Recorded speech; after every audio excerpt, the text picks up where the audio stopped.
I know that there is a real shortage of daycare spots in Parkdale-High Park, and that is one issue that I feel very strongly about as a mother of 2 young children, and the fact that parents need to have options for their children. Yes, hello. What's that? Hello. That's a camera. What We is love that? cameras. And how long ago did you move here? 8 years ago. This is your first? This is our first, but you know, it's like the best thing since sliced bread. I know, it's so amazing. Yeah. And what's been the biggest shock for you in terms of becoming a new parent? Lack of sleep.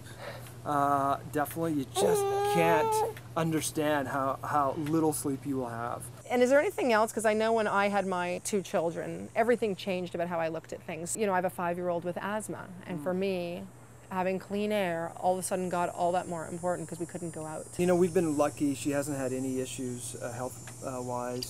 Obviously, the clean air is a huge thing, and one of the reasons why we do live in Toronto. It was a little worrisome the last few years where we did have the smog alerts, but we do have great health care, so no problems there. No trouble finding a doctor for her? Finding her a doctor was very, very simple compared to what we went through 8 years ago. Well, that's a good thing. It says something about some of the progress that we've made.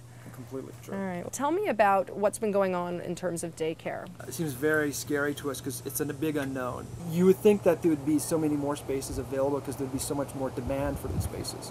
So why aren't people opening up daycare centers? That is definitely something that I'll be championing. I think that there are things that we can do in that regard to speed up the process so that more people can get licenses, good quality daycares that want to open, wonderful people who want to open daycares and want to provide these spaces but can't get their licenses for a long period of time. And so that's really a big, big issue for me and something that I'll be fighting for. All right. Well, thank you so much. Thank you so much for doing this. And thank you. Thank you, boo-boo.